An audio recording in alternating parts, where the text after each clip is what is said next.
नमस्कार दोस्तों, स्वागत है आपका आपके YouTube चैनल नजर एकेडमी में। दोस्तों, सभी लोग घर पर ही होंगे और सुरक्षित होंगे, ऐसी हम उम्मीद करते हैं। दोस्तों आज हम आपको भारत का संविधान से रिलेटेड टॉपिक पढ़ाएंगे और भारत का जो संविधान है, आगामी आने वाली जितनी भी परीक्षाएं हैं, चाहे वो यूपीएसआई हो, यूपी टेट हो या सुपर टेट हो या लेटेस्ट जो अब एग्जाम होगा यूपी पेट, यानी उत्तर प्रदेश का जो पेट एग्जाम कराया जा रहा है, जो अधीनस्थ सेवा चयन बोर्ड से रिलेटेड है, जो द्विस्तरीय एग्जाम है, उसमें भारत के संविधान से संबंधित क्वेश्चंस आएंगे और इन क्वेश्चंस को किस तरीके से आपको तैयार करना है, आज हम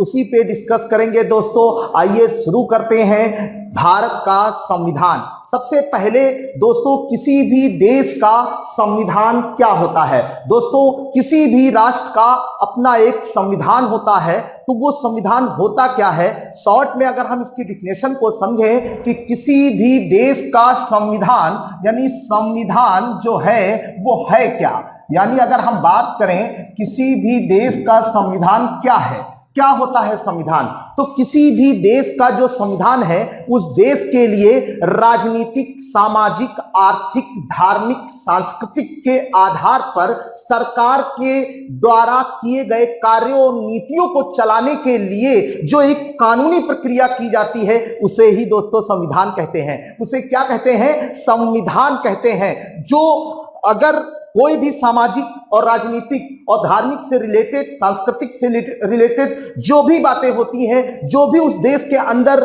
यानी सरकार के द्वारा कार्य और नीतियां लाई जाती हैं, वो सिर्फ संविधान के अनुरूप ही लाई जा सकती हैं। यानी हम इसको संक्षेप में कह सकते हैं कि किसी भी देश का संविधान व कानूनी दस्तावेज होता है।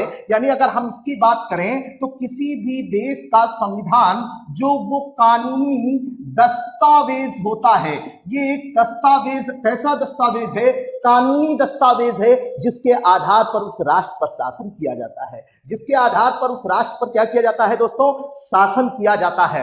यानी वहां की सरकार, जो उस देश की सरकार होती है, वो उस संविधान के अकॉर्डिंग ही वहां के नागरिकों पर शासन चलाती है, शासन करती है। आगे बात होगी समझ में, तो सिर्फ संक्षेप में आप ये समझें कि संविधान क्या है। तो संविधान एक कानूनी दस्तावेज होता है जिसके आधार पर उस राष्ट्र पर शासन किया जाता है। दोस्तों अब हम बात करते हैं भारत के संविधान की। तो भारत का संविधान किस तरीके से अस्तित्व में आया और अस्तित्व में लाने के लिए हमारे भारतीय राजनेताओं ने किस तरीके से उस पर काम किया, आज हम उस पर डिस्कस करेंगे कि हम संविधान अस्तित्व में आया कैसे है। तो आइए दोस्तों बात कर लेते हैं कि संविधान में सबसे पहले संविधान सभा का गठन। आइए बात कर लेते हैं संविधान में संविधान सभा का गठन, क्योंकि संविधान जो अस्तित्व में आया है वो यूं ही नहीं आ गया दोस्तों। उसको लाने के लिए हमें काफी संघर्ष करना पड़ा, हम भारतीयों को और हमारे भारतीय राजनेताओं को। दोस्तों यहां पर संविधान सभा का गठन करने के लिए यानी क्या हुआ कि सबसे पहले ये संविधान सभा का गठन का जो विचार आया था, जो माइंडली जिन्होंने ये एक विचार पैदा किया था, वो कौन थे? तो सबसे पहले यानी जो विचार आया वो M.N. राय के द्वारा आया। M.N. राय यानी सर्वप्रथम जो विचार दिया, सर्वप्रथम सबसे पहले जो विचार दिया, संविधान सभा के गठन का जो विचार सबसे पहले दिया, वो किसने दिया? M.N. राय ने दिया। भैया ये M.N. राय कौन थे? M.N. राय जो थे वो वामपंथी यानी साम्यवाद आंदोलन के जनक थे। यानी M.N. राय जो थे वो कौन थे? वो साम्यवाद या इसी को कह सकते हैं वामपंथी आंदोलन, साम्यवाद वामपंथी आंदोलन के जनक, साम्यवाद वामपंथी आंदोलन के जनक थे, आमूल परिवर्तनवादी प्रजातंत्रवाद के पैरोकार थे। यानी ये जो हैं एम एन राय, वो क्या है, वो साम्यवाद वामपंथी आंदोलन के जनक थे और आमूल परिवर्तनवादी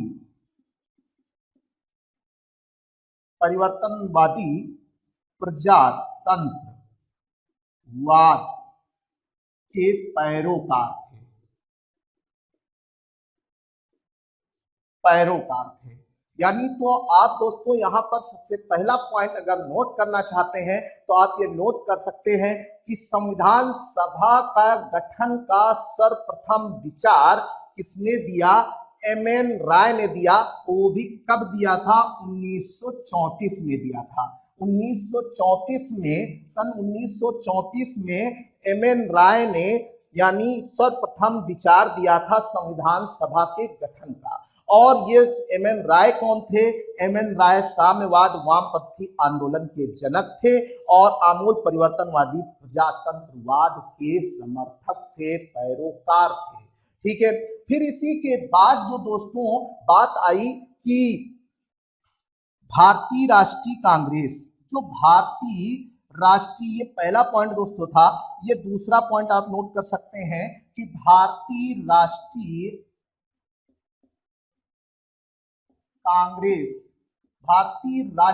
कांग्रेस ने 1935 में, यानी 1935 में संविधान निर्माण के लिए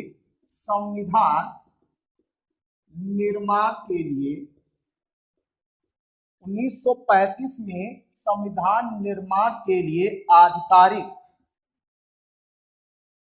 निर्माण के लिए संविधान सभा के गठन की आधिकारिक घोषणा की।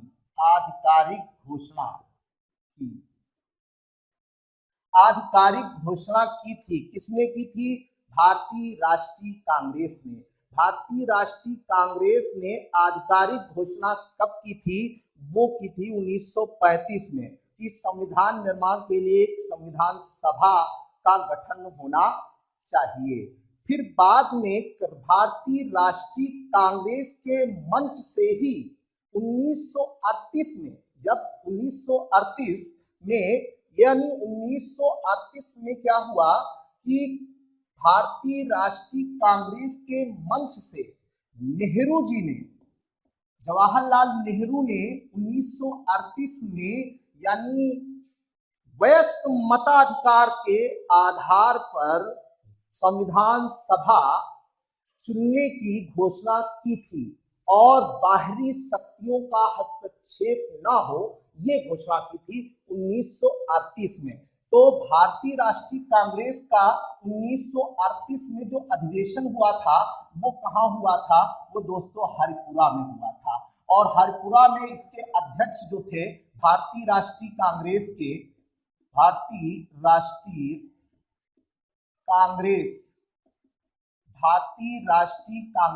और इस तरीके से भारतीय राष्ट्रीय कांग्रेस का जो अधिवेशन हुआ था, भारतीय राष्ट्रीय कांग्रेस का जो अधिवेशन हुआ वो 1938 में हुआ। और कहां पर हुआ था, हरिपुरा में हुआ था। और इसके अध्यक्ष जो थे सुभाष चंद्र बोस थे, ठीक है, बात समझ में आ गई होगी कि 1938 में यानी आधिकारिक रूप से, व्यक्तिगत रूप से जवाहरलाल नेहरू ने यानी उस मंच से संविधान सभा के गठन की घोषणा की और ये बात भी रखी कि संविधान सभा का जो गठन होगा यानी उसके जो सदस्य होंगे वो वयस्क मताधिकार के आधार पर चुने जाएंगे तथा भारतीय जो के अलावा अदर शक्तियों का कोई भी हस्तक्षेप नहीं माना जाएगा। उन्होंने ये बात रखी थी। ठीक है, तो आप दोस्तों समझ में आ गया होगा कि सर्वप्रथम विचार एम एन राय 1934 में और ये कौन थे? साम्यवाद वामपंथी आंदोलन के जनक थे। फिर भारतीय राष्ट्रीय कांग्रेस ने 1935 में संविधान निर्माण के लिए संविधान सभा के गठन की आधिकारिक घोषणा की। फिर इसके बाद 1938 में भारतीय राष्ट्रीय कांग्रेस अधिवेशन 1938, जिसका अधिवेशन हरिपुरा में हुआ था, उसके अध्यक्ष जो थे वो कौन थे? वो आपके यानी अध्यक्ष सुभाष चंद्र बोस थे। अगर हम इसकी बात करें कि हरिपुरा जो है सुभाष चंद्र बोस उसके क्या थे? अध्यक्ष थे। और वहां पर जवाहरलाल नेहरू जी ने यानी संविधान सभा के निर्माण के लिए घोषणा की थी और ये बात भी कही थी कि वयस्क मताधिकार के आधार पर ही संविधान सभा के सदस्यों का निर्वाचन होना चाहिए और बाहरी शक्तियों का कोई भी हस्तक्षेप नहीं होना चाहिए। दोस्तों, बात यहाँ तक आपको समझ में आ गई होगी। और इसी घोषणा को ब्रिटिश सरकार ने सैद्धांतिक रूप से स्वीकार कर लिया। इस घोषणा को जवाहरलाल नेहरू की जो घोषणा थी 1938 में, इसको सैद्धांतिक रूप से ब्रिटिश हुकूमत ने क्या कर लिया? स्वीकार कर लिया। और इसी को जब स्वीकार किया तो इसी घोषणा को आगे जाकर इसी घोषणा को 1940 का अगस्त प्रस्ताव नाम दिया गया। अगस्त प्रस्ताव। इसी घोषणा को 1940 में अगस्त प्रस्ताव नाम दिया गया। तो जब अगस्त प्रस्ताव आया उस समय भारत का जो वायसराय था वो कौन थे? वो थे लॉर्ड लिनलिथगो। लिनलिथगो, इनके समय में अगस्त प्रस्ताव आया था। लॉर्ड लिनलिथगो अगस्त प्रस्ताव 1940 में ये अगस्त प्रस्ताव आया था। बाद में इन्होंने क्या किया? इस घोषणा को यानी कार्य देने के लिए यानी इसको सुचारू रूप से यानी लागू करने के लिए एक क्रिप्स प्रस्ताव 1942 में एक क्रिप्स प्रस्ताव आया। क्रिप्स प्रस्ताव स्टेफर्ड क्रिप्स जो कैबिनेट मंत्रिमंडल के सदस्य थे उनके नेतृत्व में एक क्रिप्स प्रस्ताव आया और ये बताया गया कि जो चीजें हैं एक संविधान सभा का गठन हो जाना चाहिए। लेकिन यहाँ पर क्या हुआ कि मुस्लिम लीग ने क्रिप्स प्रस्ताव के दिए गए सुझावों को मानने से इनकार कर दिया, क्योंकि मुस्लिम लीग का मानना यह था कि दो स्वतंत्र राष्ट्र होने चाहिए और उन दो स्वतंत्र राष्ट्रों की अलग अलग संविधान सभा होनी चाहिए। यानी कुल मिला के आप ये कह सकते हैं कि 1942 में जो क्रिप्स प्रस्ताव आया वो क्रिप्स प्रस्ताव को मुस्लिम लीग को संतुष्ट नहीं कर पाया, या यूं कहें मुस्लिम लीग ने इसे इनके सुझावों को अस्वीकार कर दिया। किसने स्वीकार कर दिया? मुस्लिम लीग ने। किसके प्रस्ताव को? क्रिप्स प्रस्ताव को। फिर इसके बाद यानी इसी के बाद हुआ क्या कि 1945 में जो है शिमला सम्मेलन किया गया। शिमला सम्मेलन। और जब ये शिमला सम्मेलन किया गया तो शिमला सम्मेलन किसके बीच में हुआ? तो जब 1945 में उस समय वायसराय कौन थे? लॉर्ड वेवेल थे। दोस्तों, कभी कभी आपसे ये भी पूछा जाता है कि शिमला सम्मेलन जब हुआ था तो उस समय यानी भारत का वायसराय कौन था? तो उस समय भारत का वायसराय लॉर्ड वेवेल थे 1945 में। और ये शिमला सम्मेलन किसके बीच हुआ? तो शिमला सम्मेलन भारतीय राष्ट्रीय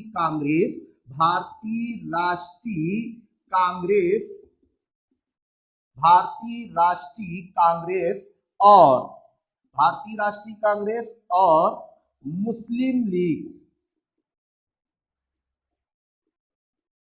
जो शिमला समझौता हुआ यानी शिमला सम्मेलन हुआ, यहां पर भारतीय राष्ट्रीय कांग्रेस और मुस्लिम लीग के बीच में हुआ था, ठीक है। लेकिन इस सम्मेलन से यानी दोनों में कोई भी रिजल्ट नहीं निकल पाया, क्योंकि मुस्लिम लीग उसी जिद पर अड़ियल रुख इख्तियार किए हुए थी कि हमें यानी स्वतंत्र राष्ट्र, जब दो स्वतंत्र राष्ट्र बन रहे हैं तो दोनों स्वतंत्र राष्ट्रों के लिए अलग अलग यानी संविधान होना चाहिए।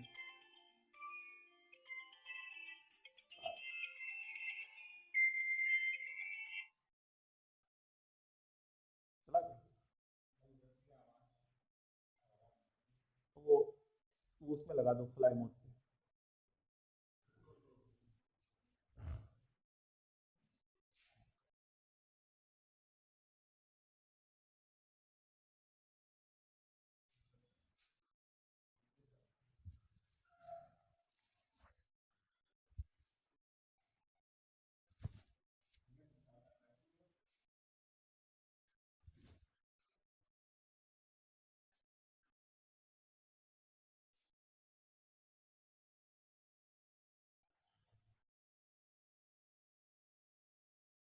तो इस तरीके से भारतीय राष्ट्रीय कांग्रेस और मुस्लिम लीग के बीच में यानी ये शिमला सम्मेलन किया गया।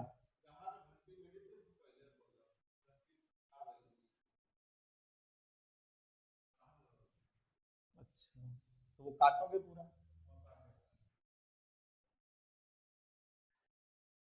1945 में शिमला सम्मेलन किया गया।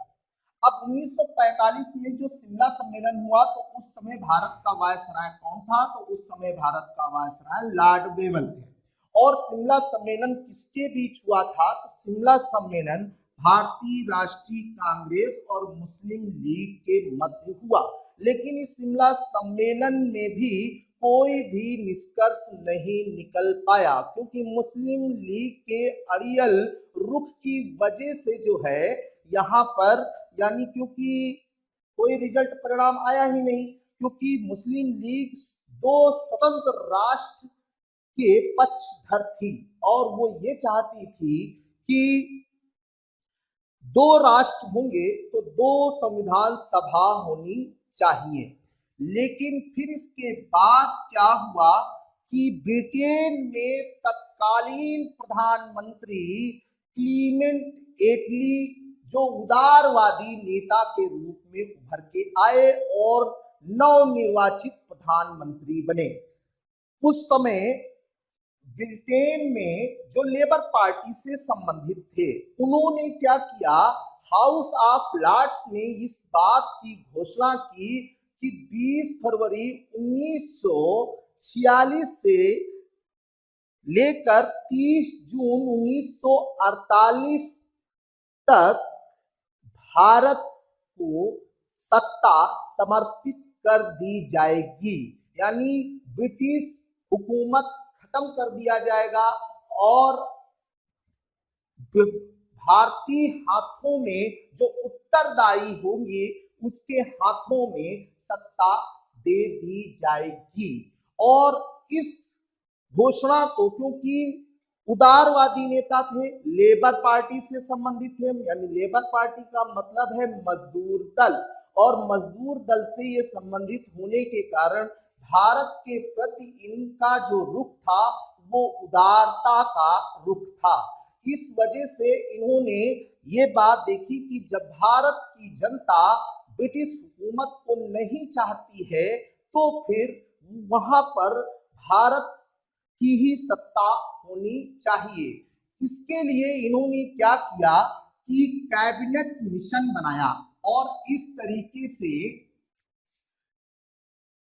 24 मार्च 1946 को कैबिनेट मिशन, जो ये कैबिनेट मिशन है, कैबिनेट मिशन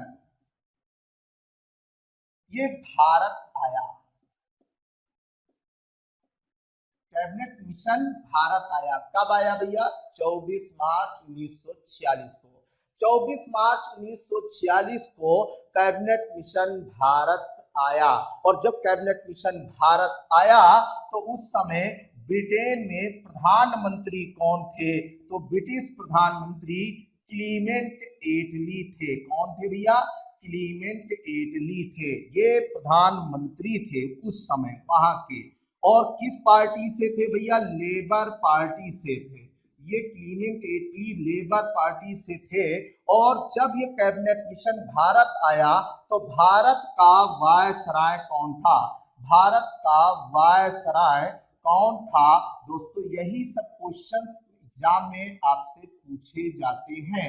तो लॉर्ड वेवेल। तो इस तरीके से जब कैबिनेट मिशन भारत आया तो फिर भारत का वायसराय कौन था? लॉर्ड वेवेल थे।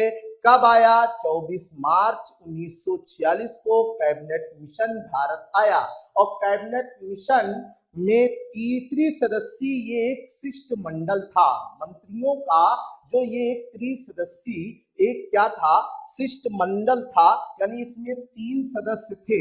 और वो 3 सदस्य दोस्तों कौन कौन से थे? एक Lord Pethick Lawrence, Lord Pethick Lawrence,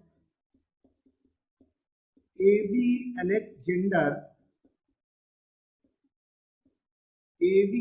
Alexander और स्टेफर्ड क्रिप्स।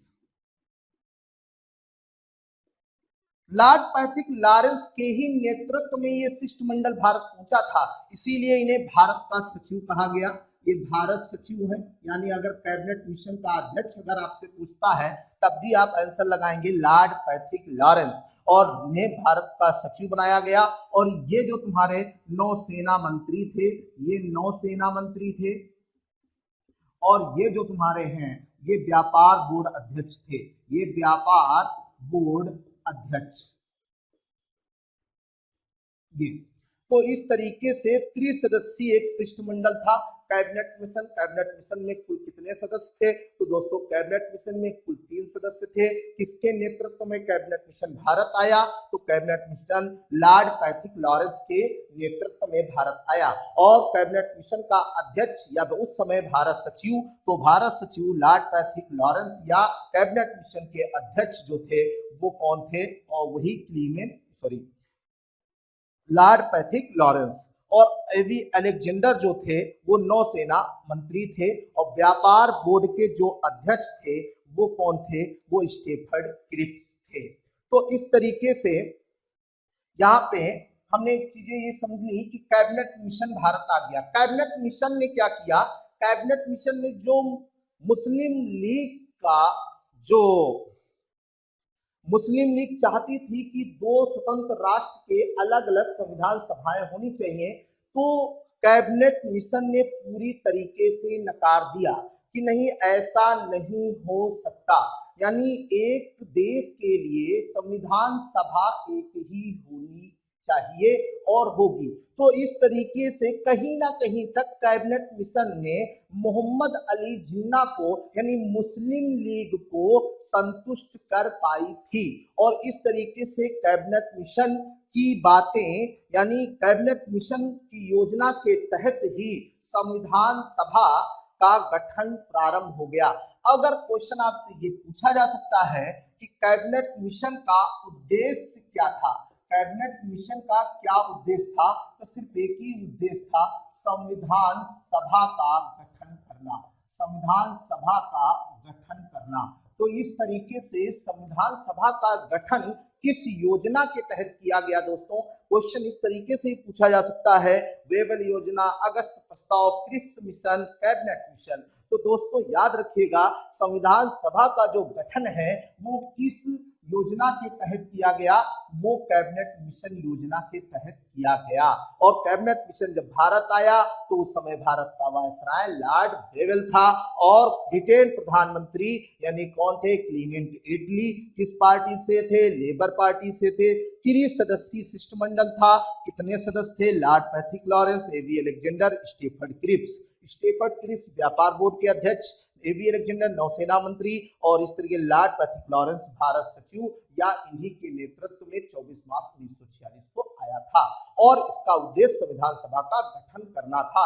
यानी इस तरीके से ये बात हुई कि एक संविधान सभा गठित करिए और उस संविधान सभा में जो सदस्य आएंगे वो प्रांतीय असेंबली से चुनकर आएंगे, सदस्यों के द्वारा चुनकर आएंगे और उसमें कुल सदस्यों की संख्या बताई गई कि कुल सदस्य कितने रखे जाएंगे और ये सदस्य कहां पर किस तरीके से चुने जाएंगे। आइए दोस्तों आगे चलते हैं कि ये सदस्य आखिर अब हम पहुंच चुके हैं संविधान सभा के गठन तक और संविधान सभा का गठन किस तरीके से किया जाएगा, आइए इस पर डिस्कस करते हैं।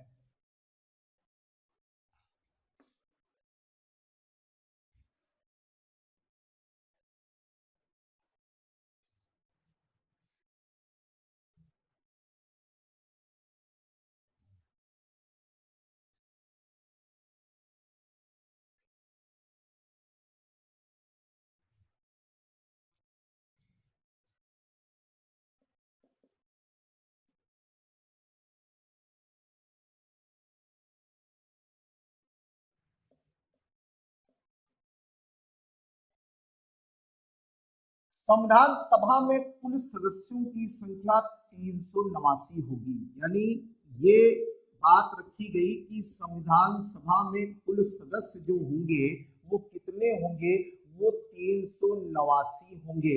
और ये 389 सदस्य कहां से आएंगे, तो दोस्तों याद रखिएगा इसमें से 292 जो सदस्य हैं वो तुम्हारे ब्रिटिश प्रांत से, वो कहां से, ब्रिटिश प्रांत यानी जो अंग्रेज हुकूमत के अधीन राज्य थे वो ब्रिटिश प्रांत होते हैं।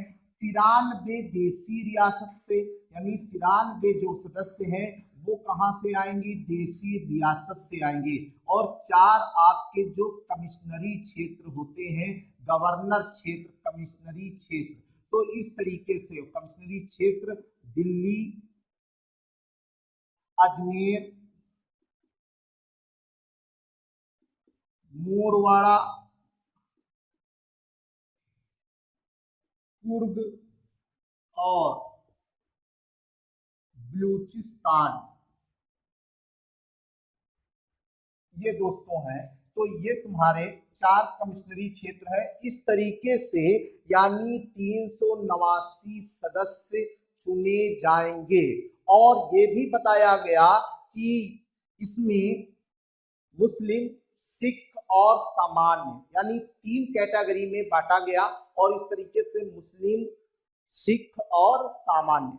और यहाँ पर भी जो बात आई कि हर समुदाय से सीटों का जो आवंटन रखा गया वो कितनी जनसंख्या के आधार पर रखा गया, तो 10 लाख की जनसंख्या के आधार पर, 10 लाख जनसंख्या के आधार पर सीटों का जो आवंटन किया गया, सीटों का आवंटन 10 लाख की जनसंख्या के आधार पर किया गया। दोस्तों जनसंख्या 10 लाख की, और यही 10 लाख जनसंख्या सीटों का आवंटन आज भी 2026 तक बढ़ाया गया है। ठीक है, जो लोकसभा में सीटों का आवंटन होता है वो वर्तमान में, प्रेजेंट में 2026 तक लागू रखा गया है। ये भी दोस्तों याद रखिएगा कि 10 लाख यानी जनसंख्या के आधार पर सीटों का आवंटन कितने वर्ष तक लागू किया गया, 2026 तक बढ़ाया गया है। तो इस तरीके से ये क्वेश्चन आपसे यहाँ निकलते हैं कि संविधान सभा में जो सदस्य हैं वो 292 सदस्य हैं, 93 देसी रियासत है। एक ऐसी देसी रियासत है जिसने यानी संविधान सभा में भाग ही नहीं लिया। वो कौन सी देसी रियासत है दोस्तों, हैदराबाद।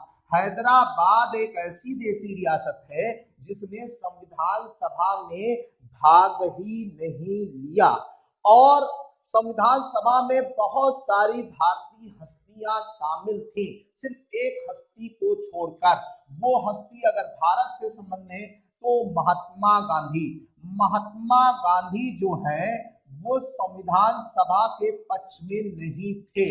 तो इसका मतलब महात्मा गांधी जो है संविधान सभा में उपस्थित नहीं थे। और मुस्लिम लीग की तरफ से मोहम्मद अली जिन्ना, यानी तो जाहिर सी बात है क्योंकि संविधान सभा का विरोध मुस्लिम लीग ने किया था, तो मुस्लिम लीग के कोई भी इस तरीके से सदस्य यहाँ पर नहीं थे। महात्मा गांधी भारतीय की तरफ से नहीं थे, यानी भारत की तरफ से महात्मा गांधी एक बड़ी हस्ती होने के नाते संविधान सभा में उपस्थित नहीं थे। और क्योंकि महात्मा गांधी इस संविधान सभा के गठन के पक्ष में नहीं थे, उनका मानना यह था कि ग्राम स्तर पर यानी शक्तियां प्रदान की जाएं, यानी केंद्र स्तर पर नहीं। तो इस वजह से महात्मा गांधी इसके पक्षधर में नहीं थे, तो इसीलिए वो शामिल नहीं हुए थे। तो इस तरीके से ये दोस्तों सीटों का आवंटन किया गया। अब बात ये आती है कि सदस्य निर्वाचित कर लिए गए और जो जिन्हें हम संविधान सभा के जनक कहते हैं भीमराव अंबेडकर को, तो भीमराव अंबेडकर कहां से चुनकर, तो पश्चिम बंगाल से चुनकर आए थे। यानी कहां से चुनकर आए थे, पश्चिम बंगाल से। तो जो भीमराव अंबेडकर हैं तो उन्होंने यानी पश्चिम बंगाल से चुनकर आए थे। तो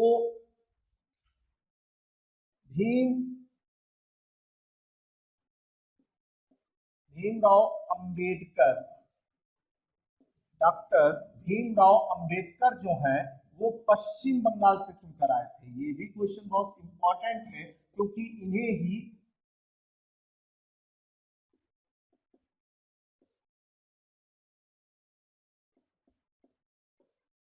भीमराव अंबेडकर पश्चिम बंगाल से चुनकर आए थे दोस्तों।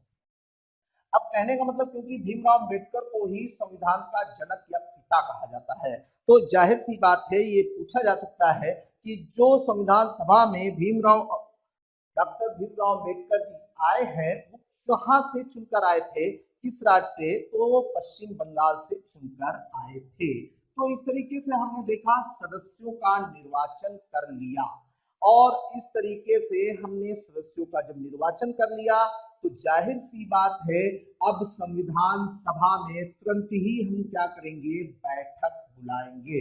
और संविधान सभा की जो प्रथम बैठक हुई, संविधान सभा की प्रथम बैठक, तो 9 दिसंबर 1946 को संविधान सभा की प्रथम बैठक हुई।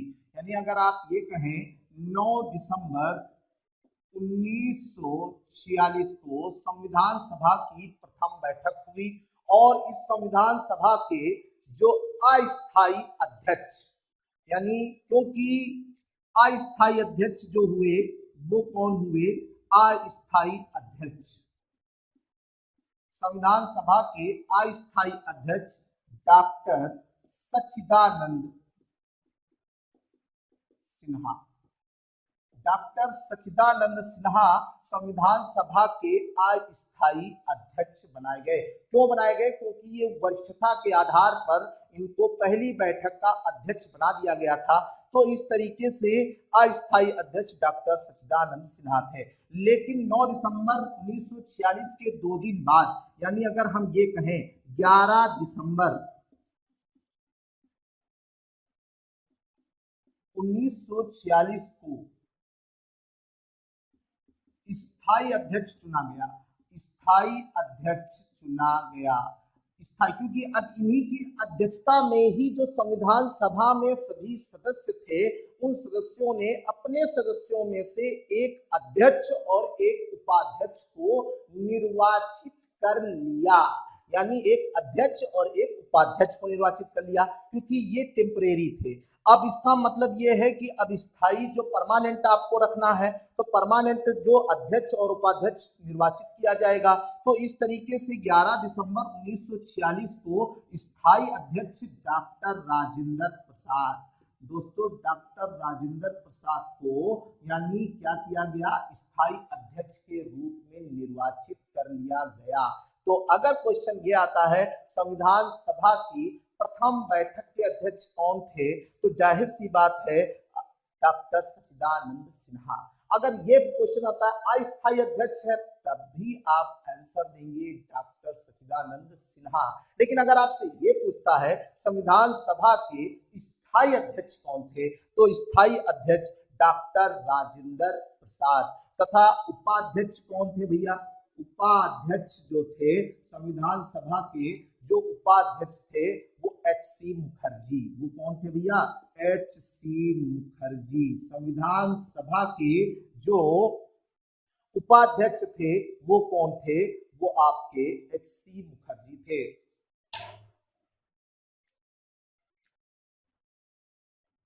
भैया एच.सी. मुखर्जी संविधान सभा के उपाध्यक्ष बन गए। अध्यक्ष आपके स्थायी अध्यक्ष डॉक्टर राजेंद्र प्रसाद हो गए। और इस तरीके से बाद में अब क्या हुआ? हमने भैया अध्यक्ष चुन लिया, उपाध्यक्ष चुन लिया, प्रोसेस को और आगे बढ़ाना है अब। तो फिर तुरंत ही क्या हुआ? 11/2/13 यानी 13 दिसंबर